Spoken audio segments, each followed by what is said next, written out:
श्रोतेहो, अमृत कलश या कार्यक्रमामध्ये मी रेवा देवरस आपलं सगळ्यांचं स्वागत करते आहे. आज आपल्या स्टुडिओमध्ये आले आहेत माजी सैनिक आणि योग शिक्षक राजाराम पांडुरंग चौगुले. आज आपण बातचीत करणार आहोत त्यांच्याशी. सर, आमच्या आकाशवाणीच्या स्टुडिओमध्ये आपलं स्वागत आहे. नमस्कार. नमस्ते. सर, सुरुवातीला तुमची कौटुंबिक पार्श्वभूमी, तुमचं शिक्षण कुठे झालं, तुमचं बालपण कुठे गेलं, याबद्दल आमच्या श्रोत्यांना काय सांगाल? सर्वात प्रथम माझं गाव सावर्डे मिंचे, तालुका हातकणंगले जिल्ह्यामध्ये येतं.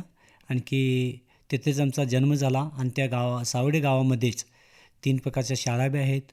विद्या मंदिर सावर्डे यामध्ये माझं 4थीपर्यंत शिक्षण झालं. बरं. आणि आता गावामध्ये इंग्लिश मीडियम स्कूल बी आहे, आणखी 10वीपर्यंतची शाळा बी आहे, बरं. हायस्कूल. सर, आपण सैन्यात दाखल झाला. सैन्यात आपली जवळजवळ मला वाटतं 20 वर्ष आपण सेवा दिलेली आहे. पण आपली पार्श्वभूमी काय, म्हणजे कुटुंबातनं कोणी होतं की सैन्यामध्ये प्रवेश कसा काय घेतलात आपण? विशेष म्हणजे आमच्या कुटुंबात कोणी फौजमध्ये नव्हतं, बरं. ना पोलीसमध्ये बी नव्हतं. इवन मतलब होमगार्ड किंवा सिक्युरिटीमध्ये कोणत्याही जॉबमध्ये कोणी नव्हतं आमचं पार्श्वभूमी. फक्त मला 10वी नंतर सर्वात प्रथम माझी थोडंसं आठवणीत जातो आम्ही पहिल्या, बरं. की 4थीमध्ये आमचे चोपडे गुरुजी म्हणून असायचे. त्यांनी मग आम्हाला शनिवारच्या दिवशी एक कहाणी सांगितली होती, परमवीर चक्र विजेते अब्दुल हमीद यांची. बरं. आणि ती कहाणी ऐकून आम्ही, त्यांचा इतिहास ऐकून आम्ही प्रेरित झालो की फौजमध्ये जायचं. आणि ते 4थीच्या शाळेपासून इयत्ता 4थीपासून आम्ही सुरुवात केली होती की फौजमध्ये जायचं. ही मनामध्ये पक्का निर्णय घेतला होता. आणखी त्या पद्धतीने मी प्रयत्न बी करायला लागलो. व्यायाम करायचं, जसं मोडकं येईल तसं मी व्यायाम करायचं. फौजच्या बाबतीत ऐकायचं, फौजी लोकांना विचारायचं, कोण भेटतं त्यांना छाती वाढवाय काय करायला लागतं, उंची वाढवायसाठी काय करावं लागतं या. आणि असं करत करत मी प्रयत्न करत करत भरती झालो. भरती बी एक वेळ मॅडम मी झालो नाही आहे. भरती टोटल मी 16 प्रयत्न केले ती आणि 17व्या वेळी मी भरती झालेलं आहे. म्हणजे 16दा तुम्ही पहिल्यांदा प्रयत्न केले आणि 17व्यांदा सिलेक्शन झालं तुमचं? सिलेक्शन झालं. अच्छा. मग आमची गावामध्ये शाळा 4थीपर्यंत होती त्यावेळेला. बरं. 4थीनंतर आम्ही पेठवडगाव, 4 किलोमीटर असायचं आमचं गाव पेठवडगावपासून. तिथंपर्यंत आम्ही चालत जायचं. ते चालत जाण्याचा फायदा आम्हाला फिजिकल फिटनेस आणि मजबूतीसाठी ते झाल्यावर गेला. आणि 10वी जशी झाली तशी मी ITI कोल्हापूरमध्ये गेलो. आणि कोल्हापूरमध्ये गेल्यानंतर मला भरतीचं जादाच तिथं संपर्क यायला लागला. टेमला टेकामध्ये असायची आमची भरती प्रत्येक आठवड्याला. ह्या वेळचं प्रोसिजर थोडं वेगळं आहे भरतीसाठी. आणि त्यावेळेचं ओपनली भरती असायच्या, जनरल भरती असायची. ग्राउंडमध्ये मुलांना बोलवलं जायचं, त्यांची फिजिकल टेस्ट घेतली जायची, त्यानंतर त्यांचं साधी सामान्य परीक्षा व्हायची आणि लगेच दुपारी मेडिकल व्हायचं. आणि अशा पद्धतीनं आम्ही तिथं भरती झालो. अच्छा. सर, जवळजवळ मला वाटतं 20 वर्ष आपण सैन्यामध्ये काम केलेलं आहे. आणि भारताच्या वेगवेगळ्या राज्यामध्ये, तर त्यातला एखादा असा प्रसंग आपल्याला सांगता येईल का, अविस्मरणीय प्रसंग? फौजी जीवनामध्ये प्रसंग तर भरपूर येतातच. आणि भारताच्या जवळजवळ 4ही टोकांना जाण्याचा आणि ड्युटी करण्याचा योग आम्हाला मिळाला आहे. अच्छा. आणि त्यापैकी प्रसंग भरपूर आहे, तरी पण एक मी सांगू इच्छितो की मणिपूर सेंट्रल जेलमध्ये, म्हणजे त्या जेलचं नाव आहे संजीवा जेल म्हणून आहे. त्या ठिकाणी असताना पूर्वी काय असायचं, आता मोबाईलचा जमाना आलेला, त्यावेळी आमच्या वेळी मोबाईल वगैरे नसायचे. त्यावेळी STD असायचे आणि STDमध्ये प्रत्येक रविवारी हाफ चार्ज असायचा. त्याच्या संदर्भात आम्ही काय केलं, त्या दिवशी आम्ही नावं लिहून दिली आणि कॅम्पपासून जवळ 15 ते 16 किलोमीटर दूर जायला लागायचं. एक गाडी तिथून जाऊ येत नव्हती, उग्रवादी इलाका असल्यामुळे तिथं जाता येत नव्हतं. जेलपासून मणिपूरच्या टाउन हॉलमध्ये ज्या दिवशी आम्ही नावं दिली त्यांनी 3 गाड्या आमच्या एकावेळी पाठवतात. मग त्या 3 गाडीतून आम्ही गेलो. आणि कुदरती त्या दिवशी कोणाचाही फोन लागलाच नाही. अच्छा. त्या दिवशी हाफ चार्ज असल्यामुळे आमच्या ह्याच्यामध्ये फोनचं काही सुविधा नसल्यामुळे तिथं बी लागला नाही कोणाची चार्ज. आम्ही आलो, आपलं 3 गाड्या घेऊन आलो. पुढं आमची कमांडर होते, जिप्सी असायची, पाठीमागे 3 टन असायचं, त्याच्या पाठीमागे सपोर्ट गाडी असायची. मी मधल्या गाडीमध्ये होतो. समोरची गाडी जी होती आमची जिप्सी, त्यामध्ये आमची कंपनी कमांडर त्या दिवशी नेमकी त्यांची फॅमिली मणिपूरची असल्यामुळे ते तिथे राहिलेत. आणि आमचे CHM जे असतात, ती कंपनी हेड मास्टर म्हणून हवालदार रँकचे असतात, ती त्यांच्या ठिकाणी बसून आम्ही यायला आलो. आणि जसं आमचा जे कॅम्प आहे संजीवा जेलमध्ये, त्याच्या अलीकडेच 1 किलोमीटरच्या दायऱ्यामध्ये आमच्या गाडीला ब्लास्टिंग करून उडवलं गेलं, म्हणजे पुढची गाडी. अच्छा. आणि मी पाठीमागच्या गाडीमध्ये LMG लाईट मशीन गन घेऊन मी होतो उभा राहिलो. मी ते पूर्ण सीन बघितला होता. गाडीचं वरचं जे छत आहे ते कमीत कमी 30 फूट वर उडाला असा अंदाजे. आणि पूर्ण धुवा झाला गेला. आणि त्यात जी माणसं होती ती माणसं म्हणजे आमचे जवान होते ती असे जसं पोती पडतात खाली, त्या पद्धतीने उडून पडत गेली. जिप्सी एका झाडाला जाऊन तटली, नाल्यामध्ये जाऊन. बापरे. मग धुवा आणि ती दगडं लागले, ब्लास्टिंग केल्यामुळे आम्हाला काहीच कळलं नाही पहिल्यांदा काय झालं काय नाही. मग तेवढ्या आम्ही मशीन गन घेतलं आणि खाली उतरून बघितलं. आमचे कमांडर होते त्यावेळी पॅरासिंग म्हणून सरदारजी असायचे, जम्मू पंजाबचे. मग त्यांना मी आवाज दिला, मेजर मेजर ते दोन माणसं पाहायला आलेत म्हणून. भाताची शेती होती, पहिली गोष्ट दिसत नव्हती, माणूस नर्वस होता, काय कळत नाही त्यावेळी काय निर्णय घ्यायचा काय नाही. आणि ती माणसं जाऊन पळत होती. ॲक्च्युली ती माणसं तर उग्रवादी नव्हतेच, भातात शेतात 2 युवक होते, ते पळत होते. मी त्यांच्या गन रोखली गेली आणि त्यांना फायर करणार म्हणून कॉक केली, रायफल रेडी केली. आणि शेवटी आदेश असतोय ना, फौजमध्ये आदेश लागते, डिसिप्लिन असतं, अनुशासन असतं या. बरोबर. त्यानुसार त्यांनी बोलले नाहीत, ती काहीच बोलले नाही. ती मेजर म्हणल्यानंतर ती चुपच राहील. शेवटी सगळ्यांनी पोझिशन घेतलं ना जमिनीवरती. पोझिशन घेतल्यानंतर बघितलं ती 2 माणसं पळून गेली. आम्ही काही फायर वगैरे खोललं नाही. त्यानंतर बघितलं जे समोरच्या गाडीतून जे आमचं जे मेजर जे पडले होते, ते जे CHM म्हणून रँकचे होते, बलवीर सिंग म्हणून होते, भरतपूरचे राजस्थानचे, ते बघितलं तर त्यांच्या हातामध्ये AK-47 होती आणि त्यांनी असे पडले ते. आणि त्यांचं जे डोक्याचं हे आहे वरचं कवच असं पूर्ण असं उचललं गेलेलं आहे त्यांचं. आणि रक्ताने भिजले ते. आणि रक्ताने भिजल्यानंतरही त्यांनी काय केलं मी बघितलं तर त्यांनी माझ्यावर फक्त बघितलं, अरे चौगले केलं आणि डोळं वरती केलं आणि हातातले रायफल बी पडले आणि ते बी पडले ते. आम्ही बी भीती वाटली, अरे हे काय झाले म्हणून. मग त्यांना मी कळा घातला, जवळचे एक हे होतं झाडाला नेऊन टक्क्या दिला, त्यांना बसवलं, मेजर काय नाही झालं म्हणून. आणि त्यांचं ते उचललेलं होतं ते डोक्याचं असं बसवलं पहिलं.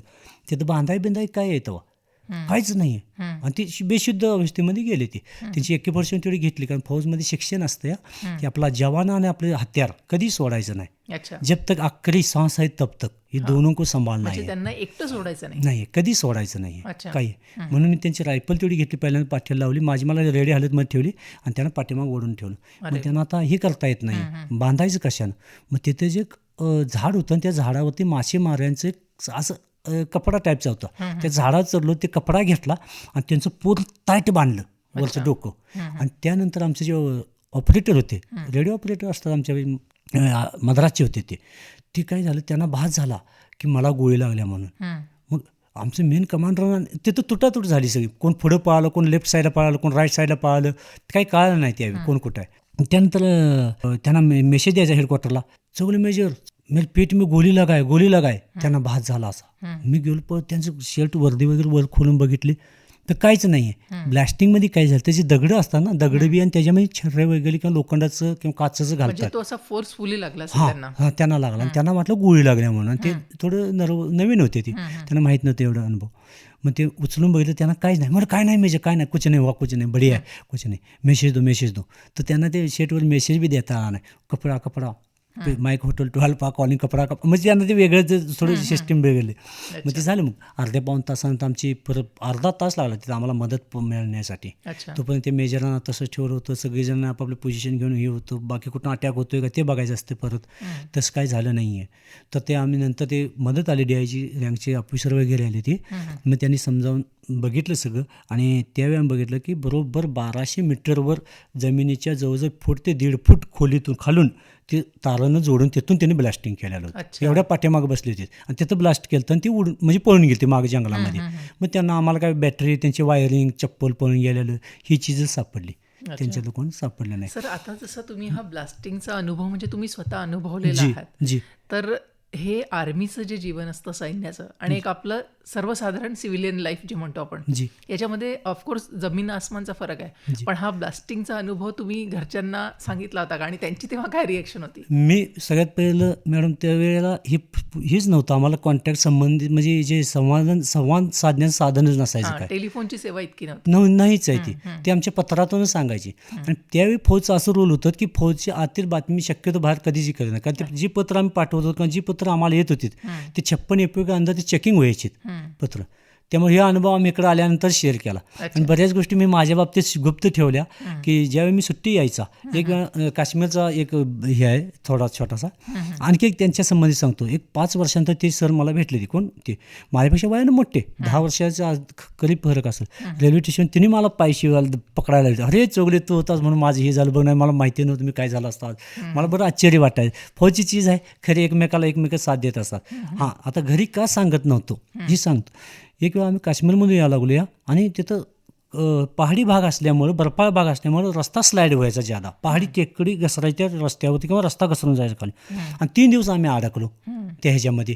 मग 3 दिवस अडल्यानंतर घरची माणसं दुःखी व्हायला लागली. ती पूर्णपणे दुःखी, कुठं आहे काय कॉन्टॅक्ट काय नाही. आता एक मोबाईलचं हे आहे, पण त्यावेळी मोबाईलचं काही हे नव्हतं संपर्क. त्यामुळे ती काळजी करायला. तेव्हापासून मी शक्यतो कधी येणार आहे किंवा कधी जाणार आहे हे कधीच काही कधी आम्ही बोलत नव्हतो. अच्छा. सर, भारतासारख्या खंडप्राय प्रदेशामध्ये आपण वेगवेगळ्या राज्यात काम केलेलं आहे. जी अगदी म्हणजे जम्मू काश्मीरपासून म्हटलं तर सगळे खालपर्यंत. सगळे तर याच्यामधल्या कोणत्या राज्यामध्ये काम करताना किंवा तिथला अनुभव जो तुमच्या स्मरणात आहे, की मला खूप कठीण गेलं बा या राज्यात काम करणं, असं एखादा सांगता येईल का अनुभव? हां. जी, सर्वात प्रथम जी ती फौजी आपण बनत असतो, फौज करत काय असतात, की सगळ्यात ज्यादा दिक्कत आम्हाला दुश्मनशी लढण्यापेक्षा ज्यादा वातावरणाशी लढणं बरं खराब होतं आहे आमच्यासाठी. तिथील जलवायू, तिथलं क्लायमेट शूट करणं शरीराला बरं मुश्किल पडत जातं. म्हणतात मी सुरुवातीला भरती झालो 1991 साली आणि 92ला आमचं पोस्टिंग झालं नागालँड. बरं. नागालँडमध्ये, आणि तिथे एक जिनू भट्ट म्हणून नावाचं एक हे आहे, डिस्ट्रिक्ट आहे, त्या ठिकाणी झालं. आणि तिथलं मला पाणी सहन व्हायचं नाही ते. पाणी पोटा म्हणजे पचनक्रिया व्हायला नाही, पित्त वाढायचं, म्हणजे बरी दिक्कत व्हायला लागली. मी मतलब त्यावेळेच्या पत्रामध्ये मी उल्लेख बी केला, आमच्या भाईंना लिहून दिलेला आहे की मला नकोच आहे, नोकरी करायची नाही फौजची, कारण ते पाण्याचं पचन व्हायचं नाही आम्हाला. म्हणजे ही दिक्कत येत जाते. आणि याच्यापेक्षा ज्यादा क्रिटिकल संपूर्ण फौज आमच्या पोलीस भाईंच्यासाठी जी दिक्कत आहे ती काश्मीरच्या भागामध्ये.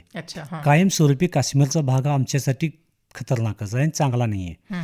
फिजिकलच्या म्हणजे वातावरणाच्या बाबतीत बी नाही, आणि हे उग्रवादी संघटना किंवा यांच्या कारवाई ह्याच्यासाठी बी चांगला नाही आहे. बरं. सर, आता इतके 20 वर्ष आपण सैन्यात होता, मग योग या प्रक्रियेकडे कसं काय वळलात आपण, की योग शिक्षक व्हावं किंवा आपण या संबंधित जागृती करावी, असं आपल्याला का वाटलं? सर्वात प्रथम याचं संपूर्ण श्रेय आमच्या माताजींना जातं. मी ज्यावेळी लहानपणी असताना त्यांचं आईचं काय असायचं की ज्यादा व्रत करायची ती, ज्यादा व्रत, आठवड्यातून 1-2 दिवस उरलं तर कायम त्यांचं व्रत असायचं. मग त्यांच्या घरच्या कामातून त्यांना देवपूजा करायला त्यांना ते म्हणजे वेळ बी मिळाला नाही. मग त्यावेळी मला सांगायची, तू हे कर, देवपूजा कर, आज लवकर हे कर, मला वेळ मिळणार, देवपूजा कर, मी जेवायची नाही, असं नाही तसं नाही असं. मग त्यावेळी मी काय करायचं, घरचं जे देव आहे, ती जी मूर्ती आहे त्यांना बिलकुल घासून पुसून स्वच्छ चमचमीत ठेवायचा, फुलं वगैरे आणून घालायचा. मग त्यावेळी त्यांनी छोटीशी गोष्ट बोलली होती की अरे राजे, तुम्ही ज्यावेळी देवपूजा करता ना, त्यावेळी कसा देव बघा धावून आल्यागत दिसतो या. हे जे छोटं जे बीज होतं ना, ह्या बीजाचं रूपांतर आज मला योगाच्या संदर्भात झाल्याने एक वृक्ष बनलेला आहे. तिथून मला सवय लागली की अध्यात्म म्हणजे काय, वाचन करायचं, पूजापाठ करायची. तिथून मग पुढं गेल्यानंतर आसन, प्राणायाम, मग वेगवेगळे गुरु भेटत गेले, वेगवेगळ्या राज्यात वेगवेगळ्या महापुरुषांना भेटण्याचा योग आला. आणि मी याचं बी बीज माझं करीब 4वी-5वीच्या आसपासच माझ्या ह्याच्यामध्ये ही झालं. अच्छा. सर, पण हे योगाचं जे शिक्षण तुम्ही कोणाकडनं घेतलं, की याची प्रेरणा काय आहे? म्हणजे एक ते तिथून माझं हे झालं, आध्यात्मिकच्या साईडला जायचं, पुस्तक वाचणं वगैरे हे झालं. आणि त्यानंतर फौजमध्ये मी काय झालं की 7.5 वर्ष ट्रेनिंग इन्स्ट्रक्टरच्या स्वरूपात राहिलेलं आहे, जवानांना ट्रेनिंग देण्याच्या ह्याच्यात. तिथून माझं एक फिजिकलचा जॉब असल्यामुळं काय झालं, एक आसन करणं मला बरं आवडायला लागलं, त्याच्या संलग्नच असायचं ते. मग त्यामुळे मी आसन बी करायला लागलो. आणि त्यानंतर राजस्थान अजमेरमध्ये असताना तिथं स्वामी दयानंद सरस्वती यांची समाधी स्थळ आहे, तिथे एक दिवस मी गेलो. आणि तिथे आम्हाला ब्रह्मचारी कर्मवीरजी म्हणून भेटली ती. तिथून मला आध्यात्मिकचा ज्यादा मतलब नाद लागला. आणि त्यांनी आम्हाला वेद म्हणजे काय, शास्त्र म्हणजे काय असतात, योग म्हणजे काय असतात, कसा करायचा असतो, याचं संपूर्ण ज्ञान मला तिथून मिळत गेलं. आणि मी त्यांनी पुस्तकं दिलीत काय, त्यांच्या पद्धतीने मी वाचत गेलो, पुढं अभ्यास करत गेलो. त्यांनीच माझ्यामध्ये एक दैनिक अग्निहोत्र म्हणजे होम हवन जे करतो ना, यज्ञ, ते 2003 सालापासून मी करायचं चालू केलं.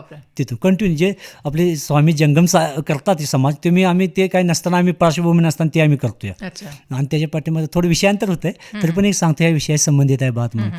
कारण काय, जे अग्निहोत्र पहिल्यातले ऋषीमुनी आपण बघितलं तर त्यांच्यामध्ये 2 गोष्टी आपल्याला दिसून येतात. एक तर अग्निहोत्र त्यांच्यापाशी ज्वाळा प्रज्वलित झालेले आहे किंवा त्यांच्या हातामध्ये कमंडोल आहे, हे 2 गोष्टी महत्त्वाच्या आहेत, त्याच दाखवतात. आणि ह्याचं महत्त्व तेवढंच आहे. अग्निहोत्र करण्यानं काय होतं, संपूर्ण वातावरण शुद्धी होतं त्यामध्ये, आणि वैज्ञानिक विवेचनासह ते ही झालेलं आहे. मग अग्निहोत्र केल्यानंतर वातावरण शुद्ध तर होतं याच, परंतु त्या पाठीमागे आध्यात्मिक जे लाभ म्हणतो, जे मन शांती मिळते, किंवा जे एक दान केलेलं किंवा पर्यावरणाचा आपण जे ऱ्हास केलेला आहे त्याचा आपण पूर्तता केलेल्याचा एक जाणीव होते, भास होतो या. आणि त्यापासून आपल्याला आनंद मिळतो या. कारण पर्यावरणाचे 3 पार्ट सांगितलेले आहेत की पर्यावरण दूषित होऊच नाही यासाठी प्रयत्न करा. जे पर्यावरण दूषित झालेलं आहे त्याला दूर करण्याचा तुम्ही हे करा. आणि दूर करण्यासाठी परत 2 पार्ट सांगितले आहेत, एक तर अग्निहोत्र करा किंवा झाडे लावा. हां, बरोबर. मग हे दोन्ही बी पार्ट घेऊन मी आज चाललेलो आहे. दैनिक सकाळचे संपूर्ण परिवार बसतो आम्ही, अग्निहोत्र करतो. एक 20 मिनिटं अर्धा तास लागतो ज्यादा ज्यादा. हं, मग संस्कृत भाषा वगैरे मी बऱ्यापैकी बोलत असतो, अच्छा. मंत्र वगैरे बोलत असतो, ते करत असतो. आणि शुद्धी म्हणजे वातावरण शुद्ध झाल्याचा एक चांगला अनुभव होतो, समाधान मिळतं. आणि एक झाडं जे आपले ग्रुप आहेत गावामध्ये आमच्या, वृक्ष संवर्धन ग्रुप म्हणून पेठ वडगावमध्ये बी आहे, आमच्या सावडे गावामध्ये बी आहे. जवळ 300 झाडं आम्ही लावलेले आहेत. एक 10-12 लोकच आहेत. अच्छा. हां, त्या लोकांनी आमचं आम्ही पैसे कलेक्शन केलेले आहेत, गावातील मोठ्या लोकांकडून हे केलेलं आहे आणि ती बी सांभाळायला आहे. आणि की पर्यावरणाचा समतोल कसा साधता येईल किंवा पर्यावरण प्रदूषण कसं आम्हाला कमी करता येईल ह्याच्या उद्देशाने ते चालू ठेवलेलं आहे. आपण अगदी बरोबर बोललात सर. अग्निहोत्र म्हणा किंवा आता आपण झाडे लावा याविषयी जे तुम्ही माहिती दिली, तर आजच्या पर्यावरणाच्या दृष्टीने हे फार दोन्ही गोष्टी मला वाटतं फार आवश्यक जी. आहे. सर, जसं तुम्ही फिजिकल ट्रेनिंग इन्स्ट्रक्टर म्हणून अजमेर, राजस्थान आणि मध्य प्रदेशमध्ये पण काम केलेलं आहे, जी. तर तिथला एखादा असा काही अनुभव आहे का की जेव्हा तुम्ही जवानांना ट्रेनिंग द्यायचात, तर त्याचा एखादा चांगला अनुभव सांगता येईल का? जी. ट्रेनिंग म्हणलं की बरं उत्साहाचं वातावरण असतं आणि ट्रेनिंगमधूनच हर जवानाचं एक अनुशासन बनत असतं ते. बिलकुल. जी. आणि ट्रेनिंगमध्ये असताना अनुभव तर भरपूर असतात. आम्हाला कुठलं सांगून कुठलं नको असं होतं. परंतु ह्यावेळी जे आठवतं ते आहे की आपसात आम्ही PTI असायचे की 10-12 PTI लोक असायचे, फिजिकल ट्रेनिंग इन्स्ट्रक्टर. त्यांच्या अंडरमध्ये संपूर्ण एक बटालियनचं ट्रेनिंग असायचं. एक बटालियनमध्ये करीब 1000 माणसाचं जवान असायचे त्यामध्ये. अच्छा. जी. वेगवेगळ्या वेळेला वेगवेगळी चीज शिकवायची असते त्याच्यामध्ये. मग त्यावेळी आमचं कॉम्पिटिशन लागलं. मग त्या आपसात आमचं शिक्षक लोकांचं, मग चला तुझी टीम बघा, तुझी टीम बघा, तुझी टीम बघा, असं चाललं. आणि मला वाटतं अशी एक हेल्दी कॉम्पिटिशन असली म्हणजे त्याच्यातलं आउटपुटही चांगलं निघतं. हो, बिलकुल बिलकुल. आणि मुलांना बी एक प्रतिस्पर्धाच्या आणि आपल्या गुरुच्या प्रत्येक समर्पणाची भावना जागृत होती. माझी टीम जिंकली पाहिजे. हां, बिलकुल असं. आणि शेवटची टीम माझी होती त्यावेळी आणि आमचं झालं की आणि त्या मुलांनी बी आमची इज्जत राखली. आणि जे बाकी ज्यांनी मतलब टीम तर आपली फर्स्ट आलीच आली, परंतु जे बाकीचे PTI लोक होते, अरे चौले देखो ये तो देखो कितना हे कर देता है बोला, इसमें तो आग भर रखा है रे, इन जवानों के अंदर आग भर रखा है. असं ही चीज़ तो बड़ी बात होती है हमारे लिए. माझा मित्र एक चेन्नईमध्ये आहे, ओलोंगा बोलके बोलून आहे ते तिकडची भाषा. तर त्यांनी मला परवा फोनच करून सांगितलं की चौगले सर, तुम्ही हकीकतमध्ये बिलकुल आमच्या सर्वांमध्ये बिलकुल टॉपमध्ये होता तुम्ही. त्यावेळी तुमची कदर किंवा ही झाली नाही, आम्ही सिनियर असल्या पण. परंतु आज आम्हाला फिक्स वाटतं या की तुम्ही बिलकुल टॉप लेवलचे एक इन्स्ट्रक्टर राहिलात आणि इन्स्ट्रक्टर आहात आणि आज बी आहात. कारण माझं व्हॉट्सअप या फेसबुकच्या माध्यमातून त्यांच्यापासून संपूर्ण कार्य पोचत असते आणि ते त्याची दखल घेत असतात, त्याचा रिप्लाय मला देत असतात. मग मी ती पत्नीला बी ऐकवलं, मुलांना बी ऐकवलं. ऐका म्हणलं, जर कुठली बी गोष्ट आज जी आहे ती 10 वर्षांना का होईना, 20 वर्षांना का होईना तीच आली पाहिजे, तर ते सत्य आहे. नाहीतर झूटमूट किंवा आम्ही बडपण सांगतो हेच काही तर विषय येत नाही. सर, विविध राजकीय नेत्यांच्या VVIP सिक्युरिटी टीममध्ये पण आपण काम केलेलं आहे. जी. तर हा अनुभव कसा होता तुमच्यासाठी? आणि सगळ्यात महत्त्वाचं म्हणजे मला इथे विचारायचं आहे की अशा ट्रेनिंग सेंटरमध्ये किंवा अशा टीममध्ये राहण्यासाठी तुम्हाला एखादं विशेष ट्रेनिंग म्हणजे अटेंड करावं लागतं का? काय काय शिकावं लागतं? सगळ्यात प्रथम जे VIP लोकांचं किंवा VIP नेता लोक असतात, नेताच नाही, त्यामध्ये खिलाडी असू शकतात, सायंटिस्ट असू शकतात, इतर जे बी म्हणजे VIP पर्सन VIP पर्सन असतात, त्यांच्यात आमचं सिलेक्शन जी फौजच्या तर्फे किंवा पोलिसांच्या तर्फे केलं जातं तर त्यासाठी सर्वात प्रथम ते जवान फिजिकली आणि मेंटली फिट आहे का, याची टेस्ट होत असते. त्यासाठी त्यांचं मेडिकल होत असतं. फिजिकल म्हणजे जे त्यांचं रनिंग असू द्या किंवा त्याचे टेस्टिंगचे जे साधन असतात त्यामध्ये त्यांना टॉप करावं लागतं. त्यानंतर सगळ्यात महत्त्वाचं त्यांचं जे फायरिंग आहे, ते फायरिंग विविध पद्धतीनं चलत्या टार्गेटवर फायर करायचं असतं, स्थिर टार्गेटवर फायर करायचं असतं. त्यानंतर टार्गेट स्थिर असणार, आम्ही मुवमेंट करत असणार, चालता त्या टार्गेटवर फायर करायचं असतं. दोन्ही टाईप. आणि तिसरा टप्पा येतो, टार्गेट बी रनिंगमध्ये असणार, आम्ही बी रनिंगमध्ये असणार, त्यावेळी बी फायर करायचं असणार आहे.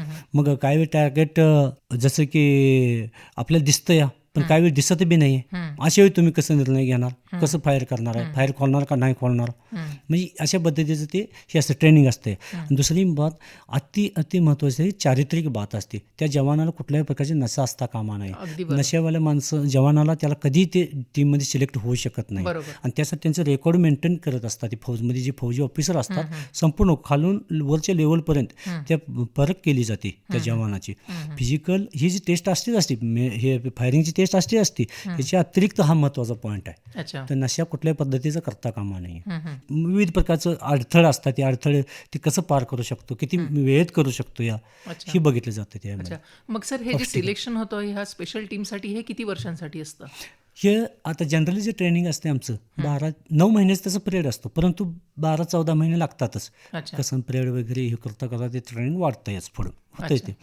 आणि त्यानंतर जर स्पेशल ड्युटी आपल्याला जॉईन करायची आहे किंवा त्यात सिलेक्शन झालं तर एक 3 महिन्याचं ट्रेनिंग त्याला एक्स्ट्रा द्यावं लागतं या. अच्छा. आणि ते ट्रेनिंग वेगवेगळ्या पद्धतीचं असतं या. हं. वेगवेगळ्या पद्धती. वेपनचं ट्रेनिंग वेगळं, अनआर्मॅड कॉम्बॅट जे जुडो कराटेच असतं ते जे वेगळंच असणार आहे. अच्छा. त्यानंतर कायद्याचं जे देतात ते असतं, मॅप ट्रेनिंग असतं, हं. कुठल्या ठिकाणी कसलं हे करा, हे असं विविध प्रकारचे त्यात हे असतं, ती अच्छा. ट्रेनिंग असते. ओके.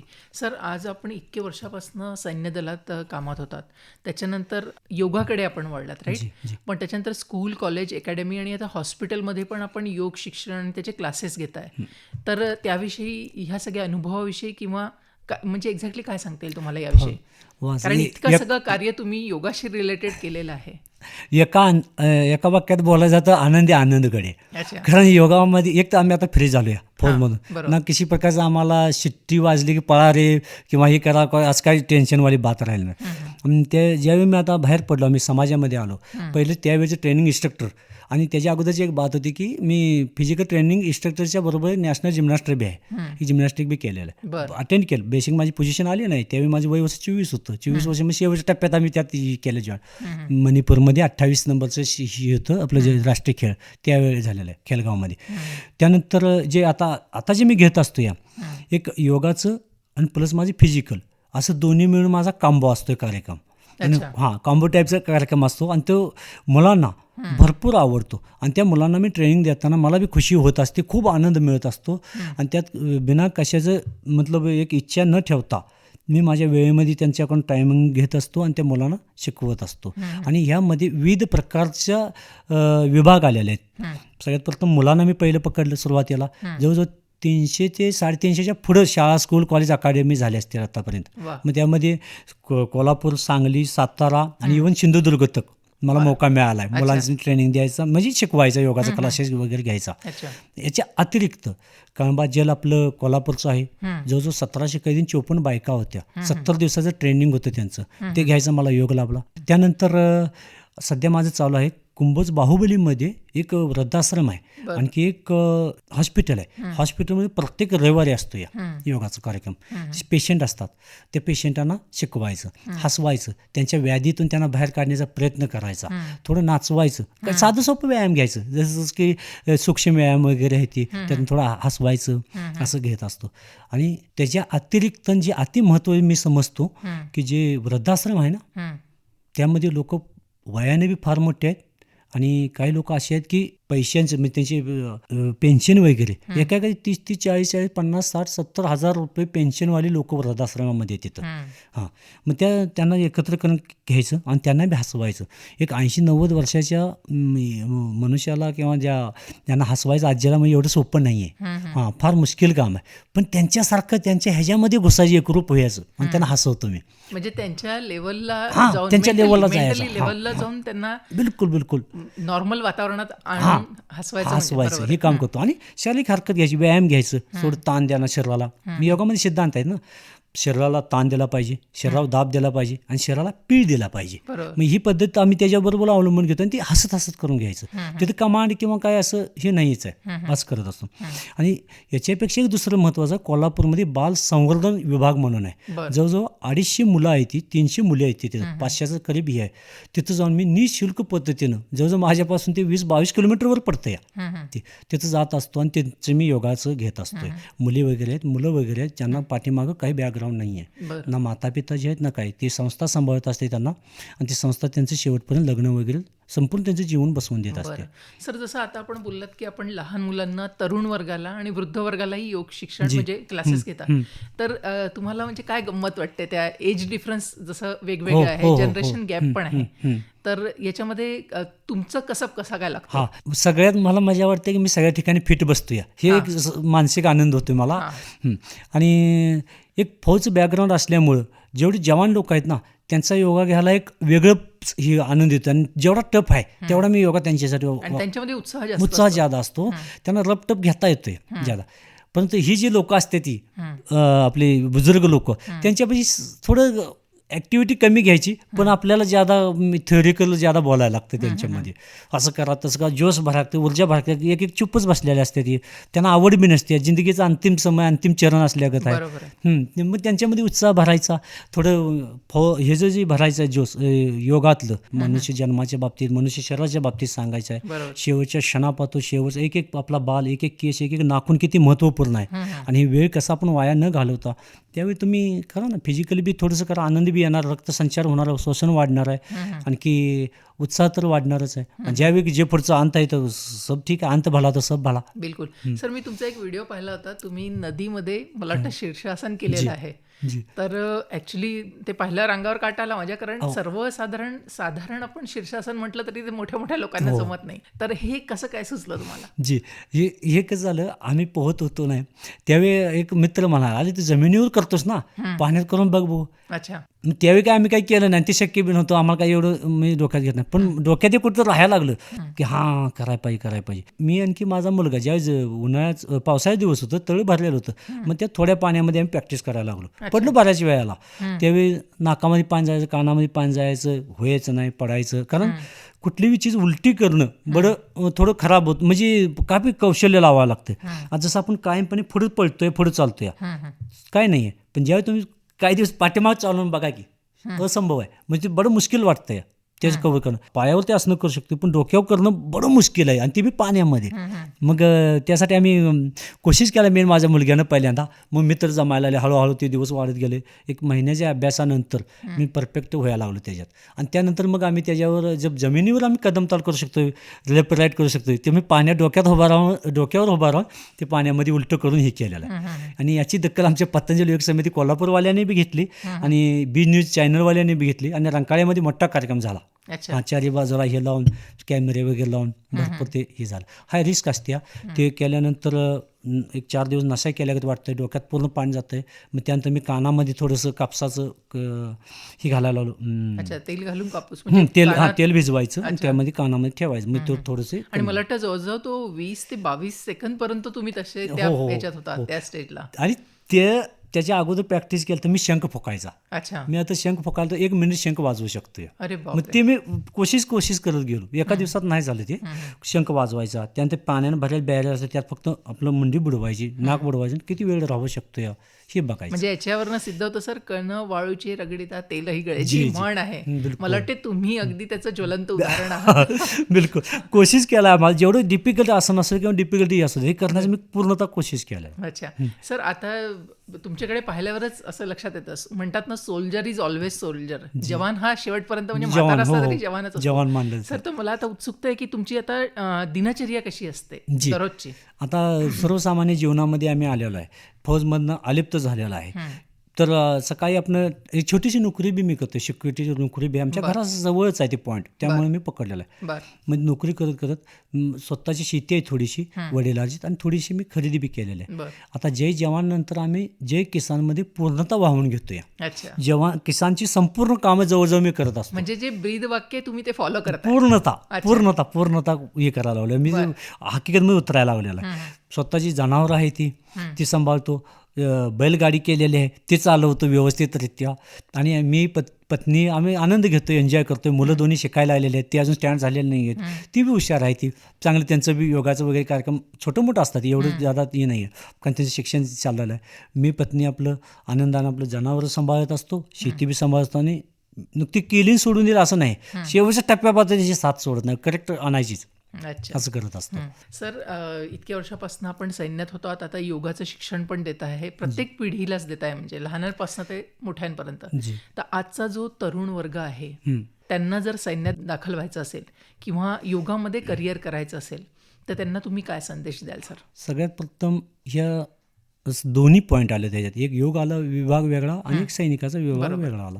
तर ह्यासाठी सगळ्यात पहिलं एकच दोनासाठी एक लागू होणार आहे, ती म्हणजे जिद्द. अगदी बरोबर. आणि डिसिप्लिन पाहिजे, आणि जिद्द पाहिजे, आणि सातत्य पाहिजे. चाहे तुम्ही कोणताही अभ्यास घ्या किंवा व्यायामामध्ये घ्या किंवा तुमचं योगासनाचं किंवा योगा प्राणायाम वगैरे आहे, त्यामध्ये 1-2 दिवस आठवडाभर करून चालणार नाही आहे. त्यांनी कंटिन्यू जी चीज एकदा लक्ष तय केलं ना, ते लक्ष हासिल हो या ना हो, परंतु त्यासाठी अंतिम समय कधी होतं आपला एज बाहेर झालं का आपण फौजमध्ये जाऊ शकत नाही. बरोबर. योगाचं काय तुम्ही कोणत्याही क्षणापर्यंत करू शकता, अगदी बरोबर. परंतु एज बाहेर होईपर्यंत पूर्णतः ट्राय करत राहणं. मी उदाहरण स्वतः मानतो ना, 16व्या भरती जाणं छोटी बात आहे का हो? आणि शेवटच्या वेळेला तर मी सायकलीनेच गेलो, पायामध्ये चप्पल नसताना, बूट नसताना, काही नसताना. आणि मनानं म्हणतात ना, मन से हारा तो सब से हारा और मन से जीता तो सब जीता, मग जग से जीता सब, असं ह्या पद्धत आहे. आणि सातत्य पाहिजे. काय करतात लोक, उत्साह घेतात, आम्हाला विचारतात विद्यार्थी किंवा जे लोक आहेत ना आता जे भरतीच्या ह्याच्यामध्ये पडतात ते विचारत असतात असंच ठीक आहे, परंतु काय करतात 4 दिवस करतात आणि परत सोडून देतात. हे अंग दुखायला लागलं किंवा पाऊस पडायला लागला आहे बाहेर, हे पडायला लागलं, असं पडायला लागलं आहे, हे नाही. एक फौजी होणे के नाते आम्ही ते भोगलेलं आहे, आम्ही ते अनुभवलेलं आहे. बर्फ पडू दे, पाऊस पडू दे, दिन हो या रात हो, सण हो या कोई और चीज हो, आमची दुटी कधी माफ नसायची आणि ते कधी आम्ही सोडलं नाही. आणि आमचे पोलीस फौजी भाई बी त्यांना बी शेवटपात्र राहणारच असं ते एक आपण शिकलं पाहिजे त्यांच्यापासून. ती जर तिथं तैनात आहे तर आम्हाला काय आमच्यासाठी करायला लागलो ना. आता व्यायाम केला तर माझ्यासाठी आहे, बरोबर. मी भरती होणार आहे, बरोबर. आपल्या कुळाचं, समाजाचं, माझ्या जीवनाचा उत्कर्ष होणार आहे. बरोबर. हो, म्हणून शेवटच्या टप्प्यापर्यंत जे एक लक्ष ठरवा तुम्ही. मी 4थीला असताना लक्ष ठरवलं होतं की मला फौजमध्ये जायचं आहे बस.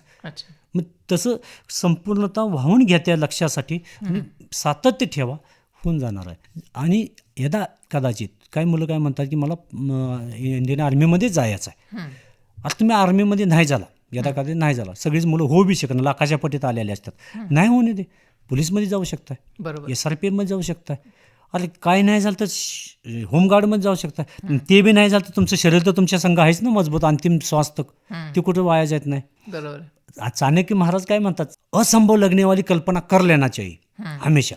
असंभव लगते ना, कर लो कल्पना, अरे उसके साथ तुम प्रयत्न करो, उसमें अगर हार भी गया, वो हारने का आनंद भी एक प्रकार का, उसका अनुभव कौन छीन सकता है उससे. बरोबर. म्हणजे किती बडी बात आहे बघा. म्हणून त्यांनी आणखी त्यांची बात आहे जी ज्यादा माझ्या जुबापरीत्या, जब तक शरीर सुदृढ आहे तब तक मृत्यू दूर आहे. तुम्ही शरीराला मजबूत राहा, शरीर मजबूत, मनानं मजबूत राहा, काय असंभव काय. म्हणजे किती छोटं वाक्य आहे, जब तक शरीर सदृढ आहे तब तक मृत्यू दूर दूर. हो, मग कुठल्याही पद्धतीने घ्या, रोगापासून बी आम्ही वाचवू शकतो, आपल्या दुश्मनापासून बी वाचवू शकतो, किंवा प्रकृतीत जे वातावरणात बदल होते त्याच्यापासून बी आपण वाचू शकतो.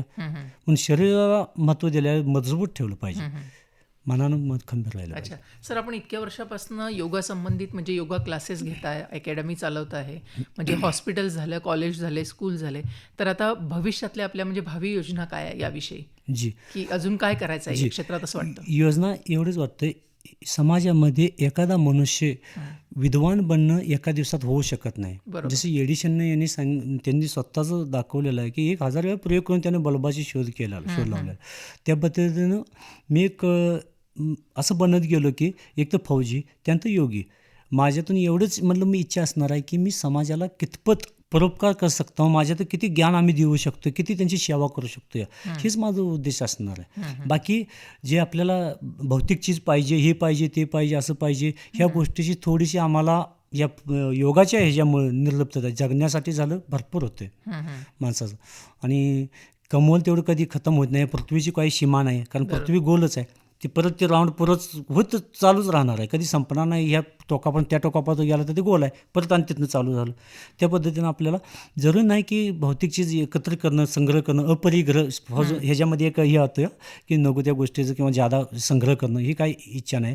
फक्त जादा आम्ही परमात्माला सकाळ उठल्यापासून बी हे करतो, प्रार्थना करतो की हे ईश्वर मुझे ऐशी शक्ती दे, ऐशी बल दे, ऐशी बुद्धि दे कि मैं औरों के लिए कैसे काम आ सकता हूँ, औरों की सब किसी रूप में आ जाए, किडा मुंगीला येऊ दे, प्राण्याने येऊ दे, पेड पौद्यांना येऊ दे, कसा बी येऊ दे, कसं उपयोग आले, हेच आपलं एक उद्देश असणार आहे शेवटच्या क्षणाबाबत. सर, आज आपण इथे आलात आणि आपले सैन्यातले अनुभव आणि योग शिक्षण, आपण जे क्लासेस वगैरे घेताय, इतक्या लोकांना शिकवताय, त्याबद्दल सांगितलं. त्यासाठी आकाशवाणीच्या सांगली परिवारातर्फे मी आपले आभार मानते आणि आपली भावी ज्या योजना आहेत त्यासाठी आमच्या सगळ्यांकडनं आपल्याला शुभेच्छा देते. धन्यवाद. मला आकाशवाणी सांगलीमध्ये ह्या जे आसन आहे यामध्ये बहुत बडे महान विद्वान लोक बसलेले असणार आहे, ते त्यांच्या गोष्टी आम्ही ऐकलेल्या आहेत आणि ह्या गोष्टी किंवा त्यांचं ज्ञान ऐकूनच आम्ही आजपर्यंत लहानाचं मोठं झालो आहोत. आणि मला इथं बसण्याचा, आज माझं मन विचार ठेवण्याचा मौका दिला, त्याबद्दल आकाशवाणी सांगली केंद्राच्या स्टाफना मनपूर्वक धन्यवाद. नमस्ते. माजी सैनिक राजू चौले की तरफ से जय हिंद.